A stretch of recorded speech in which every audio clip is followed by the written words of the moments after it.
আসসালামু আলাইকুম। বেঙ্গলি স্টাইলে কিছু ইফতারের রেসিপি শেয়ার করব। আজকের ইফতারের আইটেমে আমি রেখেছি ডিম আলুর কাবাব, ছোলা ভুনা, বাঁধাকপি আর আলু দিয়ে পাকোড়া, একটি কলা, সাথে নিয়ে নিলাম আমের জুস এবং কয়েকটি ফ্রুট একটা কাঠিতে আমি এভাবে গেঁথে নিয়েছি। তো একই ভিডিওতে সবগুলো রেসিপি আপনারা এখানে পেয়ে যাবেন।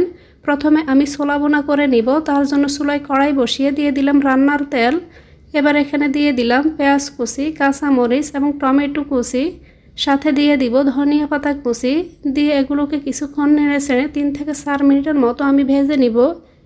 এবার এখানে আমি দিয়ে দিব পেঁয়াজ বাটা, আদা বাটা এবং রসুন বাটা, দিয়ে আবার এগুলোকে আমি মিশিয়ে নিব। আমি আজকের ইফতারের আয়োজনে এই রেসিপিগুলো তৈরি করে নিয়েছি। আপনারাও চাইলে এভাবে ইফতারের আয়োজনে এই রেসিপিগুলো রাখতে পারেন। এবার এখানে আমি দিয়ে দিব হলুদ গুঁড়া, ভাজা জিরার গুঁড়া, ধনিয়া গুঁড়া, মাংসের মশলা, স্বাদ মতো লবণ। এবার দিয়ে দিব আমি সিদ্ধ আলুগুলোকে আমি আগে থেকে সিদ্ধ করে নিয়েছি। এবার আলুগুলোকে হাত দিয়ে এভাবে ভেঙে দিয়ে দিব। আপনারা চাইলে ছুরির সাহায্যে আলুগুলোকে কেটে নিতে পারেন। আপনাদের হাতের কাছে যদি মাংসের মশলা না থাকে সেক্ষেত্রে আপনারা এখানে কিছুটা গরম মশলার গুঁড়া অ্যাড করে নেবেন। চুলার আঁচটা এ পর্যায়ে আমি মিডিয়াম থেকে একটু লো করে দিয়েছি। এবার ঢাকনা দিয়ে ঢেকে কিছুক্ষণ পর উল্টে পাল্টে আমি মশলাগুলোকে কষিয়ে নিব। চুলার আঁচটা যদি বেশি বাড়াতে যান সেক্ষেত্রে দেখা যাবে নিচ থেকে এগুলো পুড়ে যেতে পারে।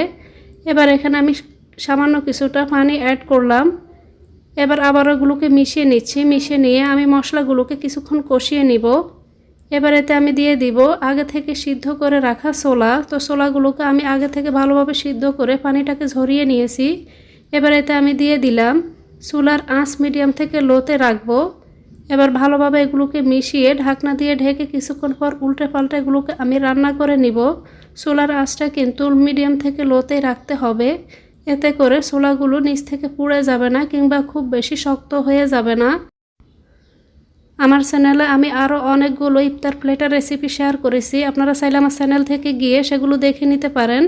এতে করে আপনারা একই ভিডিওতে অনেকগুলো ইফতারের আইটেম দেখতে পাবেন। সেই সাথে আপনাদের ইফতারের আইটেমে যে রেসিপিগুলো আপনারা রাখতে পারেন একটা আইডিয়া আপনাদের হয়ে যাবে।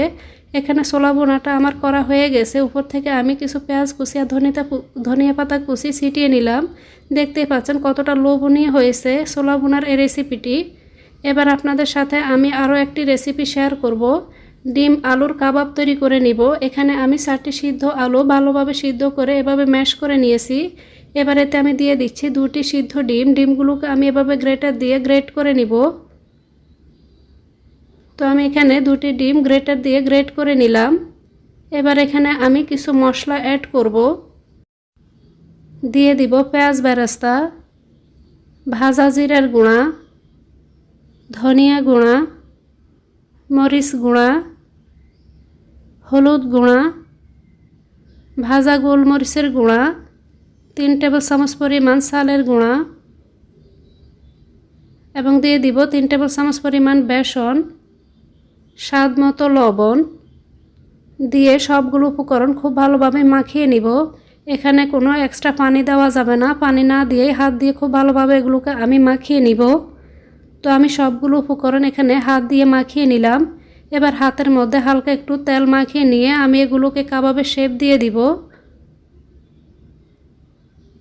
তো এভাবে আপনারা খুব সহজে ডিম আলুর কাবাব তৈরি করে ডিপ ফ্রিজে রেখেও সারা মাসের জন্য সংরক্ষণ করতে পারবেন।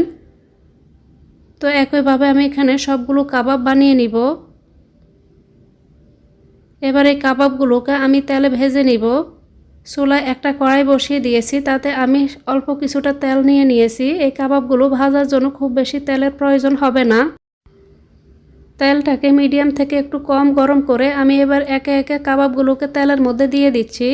চুলার আঁচ মিডিয়ামে রেখে কিছুক্ষণ পর উল্টে পাল্টে কাবাবগুলোকে আমি ভেজে নিচ্ছি। তো মুসমুসে করে কাবাবগুলোকে আমি ভেজে নিব। তো এবার আমি কাবাবগুলোকে উল্টিয়ে দিচ্ছি। দেখতে পাচ্ছেন একটা কাবাবও কিন্তু ভেঙে যায়নি। খুব সুন্দর করে কিন্তু কাবাবগুলো বানিয়ে নেওয়া গেছে। তো আমার এখানে কাবাবগুলো ভাজা হয়ে গেছে। এবার কাবাবগুলোকে আমি তেলটা ঝরিয়ে তুলে নিব। ভীষণ মজার এই কাবাবের রেসিপিটি আপনারা যদি ইফতারের আইটেমে রাখেন ছোট থেকে বড় সবাই কাড়াকাড়ি করে খাবে। তো একটি কাবাব আপনাদেরকে আমি ভেঙে দেখাচ্ছি কতটা পারফেক্ট হয়েছে। এবার আমি বাঁধাকপি আর আলুর পাকোড়া তৈরি করে নিব। এখানে 2 কাপ পরিমাণ বাঁধাকপির সাথে সামান্য একটু লবণ দিয়ে হাত দিয়ে খুব ভালোভাবে এগুলোকে মাখিয়ে বাঁধাকপিটাকে আমি নরম করে নিব। আনুমানিক 3 থেকে 4 মিনিটের মতো আমি বাঁধাকপিগুলোকে এভাবে কষলিয়ে নিয়েছি। এবার এখানে আমি দিয়ে দিব বড় সাইজের 2টি সিদ্ধ আলু। আলুগুলোকে আমি পুরোপুরি ম্যাশ না করে হাত দিয়ে এভাবে ভেঙে দিয়ে দিব। তো একটু সাকা সাকা থাকবে আলুগুলো। তো সবগুলো আলু এভাবে আমি ভেঙে নিলাম। এখানে এবার মশলা অ্যাড করব। দিয়ে দিব কাঁচামরিচ কুচি, পেঁয়াজ কুচি, ভাজা জিরার গুঁড়া, ধনিয়া গুঁড়া, হলুদ গুঁড়া, গরম মশলার গুঁড়া, 4 টেবিল চামচ পরিমাণ বেসন, 3 টেবিল চামচ পরিমাণ চালের গুঁড়া, দিয়ে দিব স্বাদ মতো লবণ। লবণটা যেহেতু শুরুর দিকে আমি বাঁধাকপি মাখানোর সময় দিয়েছি, সেই অনুযায়ী বাঁধাকপিতে এবার আমি কম করে লবণটা অ্যাড করব। তো আপনারা লবণটা বুঝে দিয়ে দিবেন। আমার চ্যানেলে আলু দিয়ে ভিন্ন ধরনের ভিন্ন ফ্লেভারের আরও অনেকগুলো পাকোড়ার রেসিপি শেয়ার করা আছে। আপনারা চাইলে আমার চ্যানেল থেকে পাকোড়ার রেসিপিগুলো দেখে নিতে পারেন। এবার এখানে আমি দিয়ে দিলাম সামান্য একটু পানি। পানিটা দিয়ে এখানে আমি চামচ দিয়ে কিছুক্ষণ মিশিয়ে নিব। এবার হাত দিয়ে সবগুলো উপকরণ আমি মাখিয়ে নিচ্ছি। পানিটা একেবারে বেশি দিবেন না, না হয় দেখা যাবে বেশি স্যাঁতস্যাঁতে হয়ে যাবে। প্রথমে সামান্য একটু দিয়ে মিশিয়ে নেবেন। পরবর্তীতে যদি মনে হয় আরও দেওয়ার দরকার আছে সেক্ষেত্রে আরও দিবেন, না হয় আর দেওয়ার প্রয়োজন নেই। এবার এগুলোকে এভাবে আমি পাকোড়া শেপ দিয়ে চুলায় আমি তেলের মধ্যে ভেজে নিব। তো এখানে চুলার আঁচ মিডিয়াম থেকে একটু লোতে রাখবো। রেখে কিছুক্ষণ পর উল্টে পাল্টে আমি পাকোড়াগুলোকে মুসমুসে করে ভেজে নিচ্ছি। তো পাকোড়াগুলো আমার ভাজা হয়ে গেছে, দেখতে পাচ্ছেন সুন্দর একটা কালারও চলে এসেছে। এবার এগুলোকে আমি তেল থেকে তুলে নিব। আশা করছি আমার আজকের ইফতারের এই সহজ আইটেমগুলো আপনাদের অনেক ভালো লেগেছে। তো আপনারা ইফতারের আইটেমে খুব সহজে এই আইটেমগুলো রাখতে পারেন। তো রেসিপিটির সাথে থাকার জন্য এতক্ষণ সবাইকে অনেক ধন্যবাদ জানিয়ে আজ এখানেই বিদায় নিচ্ছি। আমার চ্যানেলটি ভিজিট করার জন্য সবাইকে অনুরোধ থাকলো। আল্লাহর কাছে সবার সুস্থতা কামনা করছি। আল্লাহ হাফেজ।